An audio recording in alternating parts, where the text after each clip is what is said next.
जय शिवराय मित्रांनो. आज आपण पुणे जिल्ह्यातील भोर तालुक्यातील एक विचित्रगड उर्फ रोडेश्वर या किल्ल्यावर जाणार आहोत. सकाळ सकाळ लवकर उठून आपल्या मंदिरात गेलो. मंदिरात देवाचे दर्शन घेतले आणि जाण्यासाठी मार्गस्थ झालो. जाताना आम्ही एवढं खूप मस्त वातावरण होतं निसर्गाचं. खूप निसर्ग काय असतो ते निसर्गाच्या सानिध्यात गेल्यावरच समजते. एवढं खूप वातावरण भारी होते. थोडासा पाऊस बी येत होता. तर आम्ही किल्ल्याला जाण्यासाठी बाजारवाडी मार्गे जातात. तर आम्ही चिखलावडे या गावात गाडी लावून तिथून किल्ल्यावर चढाई करणार आहोत आणि किल्ल्याचा इतिहास, दरवाजा, बुरुज आणि महत्त्वाच्या ठिकाणी पाहणार आहोत. चिखलावडे गावातून आम्ही पुढं आल्यावर किल्ल्यावर जाण्यासाठी आम्ही पायवाट शोधत आहे. निसर्गाचं एवढं सुंदर रूप दिसत आहे ना, दोन्ही बाजूला झाडी आणि असं मनमोहक वातावरण बी आहे.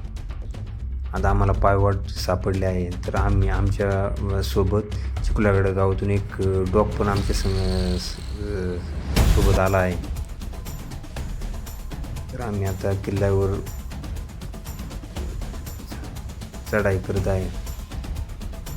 जसं किल्ल्याच्या जवळ जाईल तसं किल्ल्याचे भव्य रूप आमच्या समोर दिसत आहे.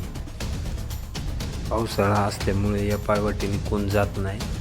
आम्हाला चिखलावडे गावातले लोकांनी सांगितले थोडं व्यवस्थित जा म्हणून. आता ह्या दिवसात पाय घसरण्याची शक्यता असते. जसं आम्ही आता किल्ल्याच्या जवळ जाऊ तसे किल्ल्याचे भव्य रूप समोर दिसत होते. आम्हाला रस्ता बी सापडत नव्हता वर गेल्यावर. डॉग बी आता आमच्या सोबतच आहे. त्यांनी का आम्हाला शेवटपर्यंत काय सोडलेच नाही. सह्याद्रीच्या पर्वतरांगा बघा कशा दिसतात. एवढं किती वातावरण मस्त दिसत. हे बघा आम्ही ज्या गावातून आलो त्या गाव बी बघा, तेथील मंदिर.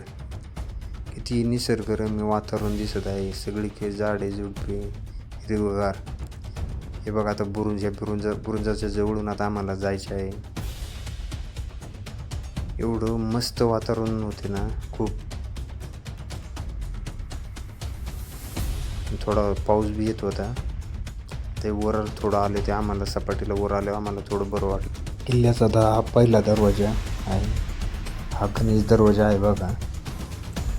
इथून आता आत निघालो बघा आम्ही. इथे पाण्याची टाकी बी आहे बघा.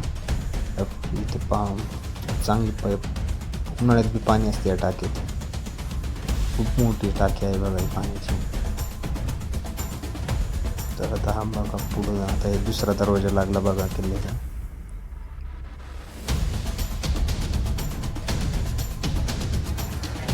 बघा त्या दरवाज्यातून आम्ही पुढे दुसऱ्या दरवाज्यात पुढे गेलो.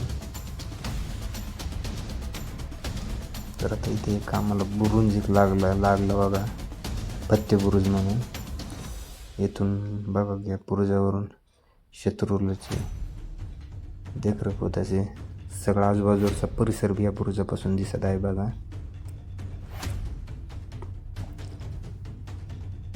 आता हा बघा आता तिसरा दरवाजा लागला आता. तर आता एक गजमुख आहेत आणि इथे बघा शिलालेख आहे. आणि ह्या बाजूला बी बघा या बाजूला हा फारसी भाषेत शिलालेख आहे. आणि तिकडला तो दुसरा ह्या देवनागरी इकडला बघा. आता देवनागरी भाषेत शिलालेख आहे लिहिलेला बघा. अजून हा दरवाजा खूप मस्त आहे बघा. देवनागरी भाषेत लिहिलेला आहे शिलालेख. तिसरा दरवाज्यातून पुढे गेले की पुढे लगेच एक हनुमानाचं मंदिर आहे बघा गडावर. त्या मंदिराचं आम्ही दर्शन घेतले आहे. खूप मस्त मंदिर होते. आता हे राजवाडा अवशेष बघा आहेत बघा. हे राजवाडा अवशेष आहेत. पुढे एक पाण्याची टाकी आहे. तळे असे पाण्याचे भरपूर पाणी आहे. त्याच्यात पाणी असे गार होते ना, थंडगार. हे मॅप आहे बघा गडावरला. हे शिवरले बुरुजाकर असतात. असाच बुरुज इकडून बी असं निसर्गाचं डोंगररांगा, सह्याद्रीच्या पर्वताच्या डोंगररांगा मस्त दिसतात बघा.